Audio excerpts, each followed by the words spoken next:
Welcome to episode number 14 of the Employee Advocacy and Influence podcast. My name is Bradley Keenan. I am the founder and CEO of the employee advocacy platform, DSMN8. So in today's episode, we are going to be talking about sales. And I know that in a previous episode, we already spoke about social selling and why people should do it. And actually, that's been one of our more popular episodes. So I thought I would spend a little bit more time on sales, but specifically around onboarding salespeople into your advocacy program.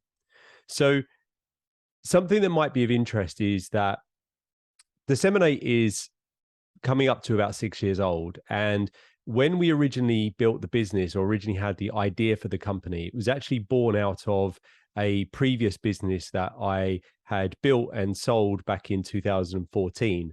So I sold a previous business to a much larger organization and went from essentially a startup into a publicly listed company.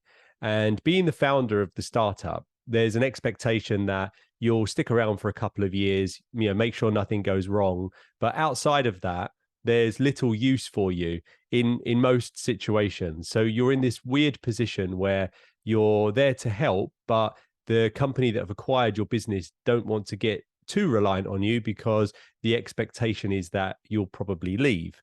So what happened was we wanted to help people in the new organization sell our product. And it was a piece of e-commerce technology. So what we thought about doing was creating content that was essentially designed to help people close deals. So that might have been something like an interview with an existing client, case studies, all these things that if you're a B2B marketer, you're going to know lots about. And essentially, we invested loads of time producing content. And then once that content was ready for people to start distributing, I found that it was really, really difficult to get salespeople to share content. And to me, that was, well, partly it was a eureka moment to build a business that addresses this problem. But I found it more shocking because the interesting thing about that is salespeople have the most invested interest in being part of an employee advocacy program, but they can be the most difficult people to bring on board.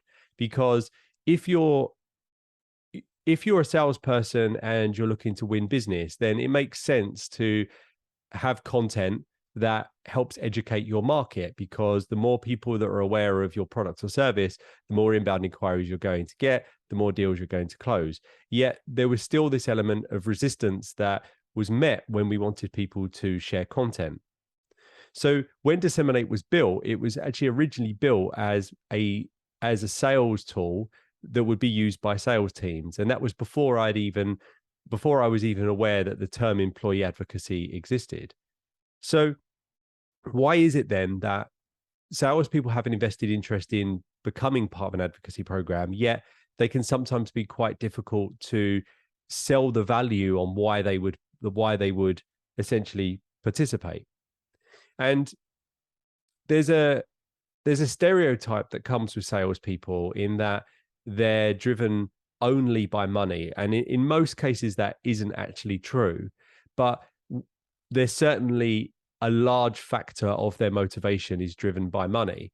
So if when you create your communications plan to your employees, if there isn't a specific way of addressing how an employee advocacy program can ultimately help someone close more business, then from a salesperson's perspective, it will be seen as something which is actually detrimental to their ability to hit quota, because it's taking time out of their day to post on social when maybe their old school mentality says, well, the way that I close deals is I'm on the phone, or I'm sending emails, or all of the other activities that salespeople do.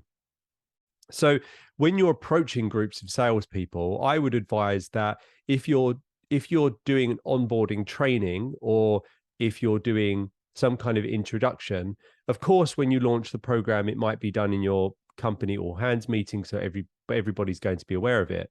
But I would say that there's a lot of strength in building an onboarding program specifically for your salespeople, where you talk about social selling as a key component. So the easiest way to explain the benefits of sharing content onto social media with salespeople is that unless you have total market domination, then you have competitors in who are contacting your same buyers.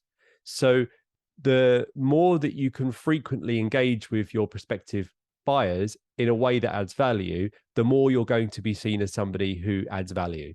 And for a salesperson, that's huge, because when you have people in your pipeline, you want to communicate with them, but it's very difficult to communicate with people in your pipeline without just saying, hey, any update, how are things going, etc., etc. So we want to add value, and doing that through email more than, say, even once a week can feel a little bit much for a prospective client.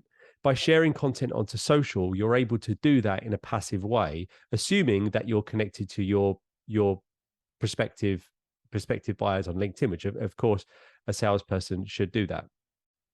So as you go into this training, before you conduct the training, and whether that's done in person or more likely to be done over a Zoom call, the most critical part of this is getting strategic alignment from whoever leads the sales team.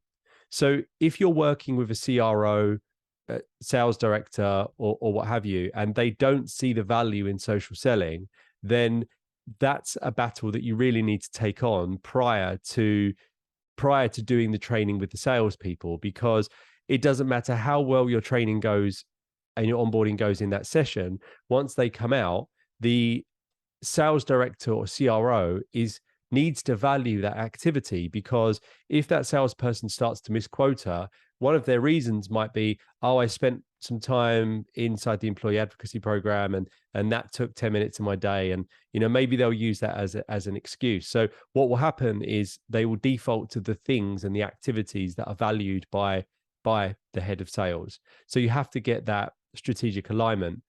And then when you conduct the training, everything has to be focused around buyer engagement, pipeline development, and ultimately how employee advocacy is going to help that person hit quota.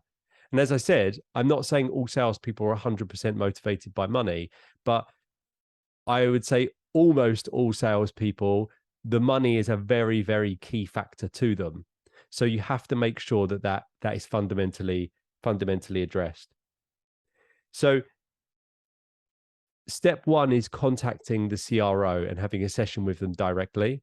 I would say that if you can't get alignment with the CRO, then you may have a bigger problem. So there's two factors in employee advocacy, and I have somewhat strong views on this. If you can't get alignment of social and have social seen as important by the senior level executives inside your business, I would say that you're better off looking for another job than you are trying to convert them.